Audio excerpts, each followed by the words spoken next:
Hello students, welcome to shiny maths. 8ஆம் வகுப்பு பயிற்சி 5.5ல ரோமன் லெட்டர் 1ல செகண்ட் சப்டிவிஷன் பார்க்கலாம். இங்க நம்ம இணைகரம் வரைய போறோம். CAMP என்கிற இணைகரம் வரையணும்.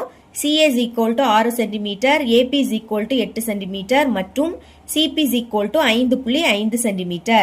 இந்த அளவுல ஒரு இணைகரம் வரைய போறோம். அதுக்கு முதல் உதவிப்படம் வரையணும். உதவிப்படம் வரைகிறதுக்கு எந்த ஒரு அளவுமே கிடையாது. நீங்களாவே ஒரு அளவெடுத்து வரைஞ்சாலே போதும். சின்னதா வரைங்க. இதே மாதிரி மேலேயும் ஒரு கோடு வரைஞ்சிக்கலாம். இனி இத ரெண்டையும் இணைத்து ஒரு கோடு, அடுத்து அந்த சைடு ஒரு கோடு. இனி இதுக்கு நேம் கொடுக்கலாம். இதோட நேம் CAMP. அப்ப இந்த புள்ளி C எடுத்துக்கலாம், இந்த புள்ளி A, இனி இந்த புள்ளி M, இந்த புள்ளி P எழுதிக்கோங்க. CA is equal to 6 cm.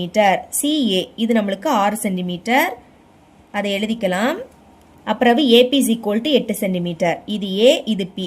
முதல் இந்த ரெண்டையும் இணைக்கலாம். இதுதான் மூலை விட்டம். ஓகேங்களா? ஓகே, இணைச்சிட்டேன். எழுதிக்கிறேன் 8 cm. அடுத்து CP is equal to 5.5 cm. இது C, இது P. அப்ப இதுதான் CP. இது 5.5 cm. நீ நம்மளுக்கு நல்லாவே தெரியும், இணைகரத்தை பொறுத்த வரைக்கும் எதிரெதிர் பக்கங்கள் சமம். இதோட எதிர்பக்கம் இது. அப்ப இது 6 சென்டிமீட்டர்னா இதுவும் என்னது 6 சென்டிமீட்டர் எழுதிருங்க. அதே மாதிரி இதோட எதிர்பக்கம் இது. இது 5.5 சென்டிமீட்டர்னா இதுவும் 5.5 சென்டிமீட்டர். இனி நம்ம உண்மை படம் வரையலாம். எப்பவும் மாதிரி ஃபர்ஸ்ட் அடிப்பக்கத்தை வரைஞ்சிக்கணும். இது 6 சென்டிமீட்டர். அதுக்கு ஸ்கெயில் எடுத்துக்கோங்க.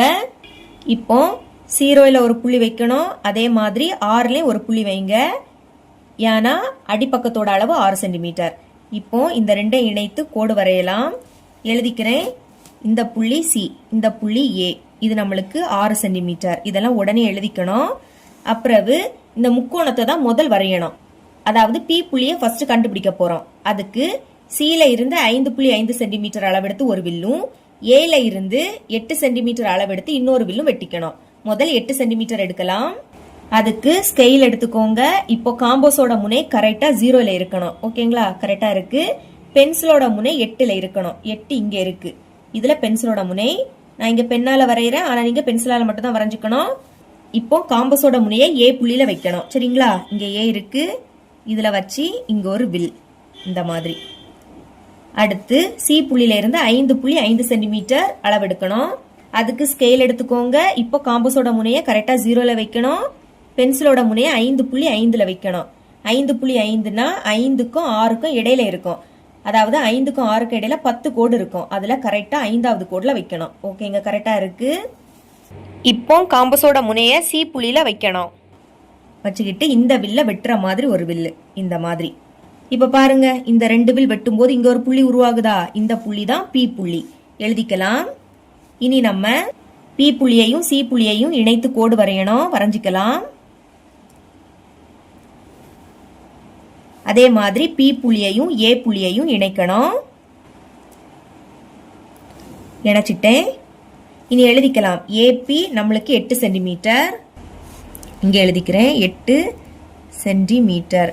அடுத்து CP 5.5 சென்டிமீட்டர். இது 5.5 சென்டிமீட்டர். ஓகே, இப்போ இந்த முக்கோணத்தை வரைஞ்சிட்டோம். அடுத்து M புள்ளி கண்டுபிடிக்கணும். அதுக்கு A புள்ளியில இருந்து 5.5 சென்டிமீட்டர் அளவெடுத்து ஒரு வில்லும், P புள்ளியில இருந்து 6 சென்டிமீட்டர் அளவெடுத்து இன்னொரு வில்லும் வெட்டிக்கணும். முதல் 5.5 சென்டிமீட்டர் எடுக்கலாம். ஸ்கெயில் எடுத்துக்கோங்க. காம்போஸோட முனையை கரெக்டா 0ல வைக்கணும். பென்சிலோட முனை கரெக்டா 5.5ல இருக்கணும். ஓகேங்க, கரெக்டா இருக்கு. இப்போ காம்போஸோட முனையை கரெக்டா A புள்ளியில வைங்க. வச்சிட்டேன். இங்க ஒரு வில். அடுத்து P புள்ளியில இருந்து 6 சென்டிமீட்டர் அளவெடுக்கணும். ஸ்கெயில் எடுத்துக்கோங்க. காம்போஸோட முனையை 0ல வைங்க. பென்சிலோட முனை இப்போ 6ல இருக்கணும். ஓகே, கரெக்டா 6ல இருக்கு. இப்போ காம்போஸோட முனையை கரெக்டா P புள்ளியில வைக்கணும். வச்சுக்கிட்டு இந்த வில்ல வெட்டுற மாதிரி ஒரு வில்லு இந்த மாதிரி. இப்போ இந்த ரெண்டு வில் வெட்டும் போது இங்க ஒரு புள்ளி உருவாகுது. இந்த புள்ளி தான் M புள்ளி. எழுதிக்கலாம். இனி நம்ம M புள்ளியையும் A புள்ளியையும் இணைத்து கோடு வரையலாம். வரைஞ்சிட்டேன். அதே மாதிரி P புள்ளியையும் M புள்ளியையும் இணைத்து கோடு வரையணும்.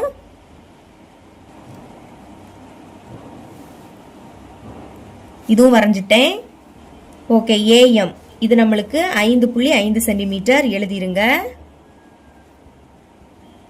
அடுத்து மேலே 6 சென்டிமீட்டர். இதெல்லாம் எழுதிக்கணும். ஓகே, இணைகரம் வரைஞ்சிட்டோம். இனி இதோட பரப்பளவு கண்டுபிடிக்கலாம். எழுதிக்கிறேன். இணைகரம், இதோட நேம் CAMP எழுதிக்கலாம். CAMP இன் பரப்பளவு. இதோட ஃபார்முலா B × H சதுர அலகு. ஓகே, Bனா அடிப்பக்கம். அடிப்பக்கத்தோட அளவு 6 சென்டிமீட்டர். அப்ப Bக்கு பதில் 6 எழுதிக்கலாம். பெருக்கல் Hனா உயரம். அது எப்படி கண்டுபிடிக்கணும்னா அடிப்பக்கத்துல கரெக்டா ஸ்கேல வச்சுக்கோங்க. அடுத்து மூலை மட்டத்தை எடுத்துக்கோங்க. இதை நீங்க ஸ்கேலுக்கு மேல வைக்கணும். ஓகேங்களா? வச்சுக்கிட்டு இந்த P புள்ளி வாரது வரைக்கும் நகர்த்தலாம். இந்த மாதிரி நகர்த்துங்க. ஓகே, இப்போ P புள்ளியில கரெக்டா வந்துடுச்சு. இனி இங்க கோடு வரைஞ்சிக்கணும். வரைஞ்சிட்டேன். இப்போ இது எவ்வளவு இருக்குன்னு பார்க்கலாம். கரெக்டா எனக்கு 5.5 இருக்கு. எழுதிக்கிறேன். 5.5 சென்டிமீட்டர். இது செங்கோணம். ஓகே, ஹச்சோட மதிப்பு 5.5 சென்டிமீட்டர். அப்ப ஹச்சுக்கு பதில் 5.5. இப்ப பெருக்கலாமா? 5.5ஐயும் 6ஐயும் பெருக்க போறேன். 6 5 30. அப்ப 0 இங்க, பாக்கி 3 இங்க. அடுத்தும் 6 5 30. 30 கூட 3 கூட்டினா 33. இங்க கடைசில இருந்து ஒரு நம்பர் தள்ளி புள்ளி இருக்கு. அப்ப நம்மளும் கடைசில இருந்து ஒரு நம்பர் தள்ளி புள்ளி வைக்கணும்.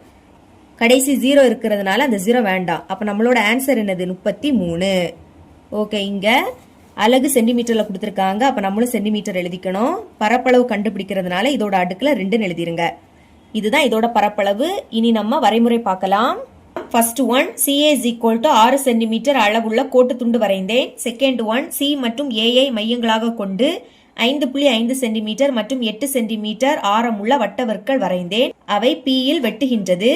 இனி தேர்ட் ஒன், CP மற்றும் APஐ இணைத்தேன். ஃபோர்த் ஒன், A மற்றும் Pஐ மையங்களாக கொண்டு முறையே 5.5 சென்டிமீட்டர் மற்றும் 6 சென்டிமீட்டர் ஆரமுள்ள வட்டவர்கள் வரைந்தேன். அவை Mஇல் வெட்டுகின்றது. ஃபிஃப்த் ஒன், AM மற்றும் PMஐ இணைத்தேன். சிக்ஸ்த் ஒன், CAMB என்பது தேவையான இணைகரம் ஆகும். இவ்வளவுதான் செகண்ட் சப்டிவிஷன்.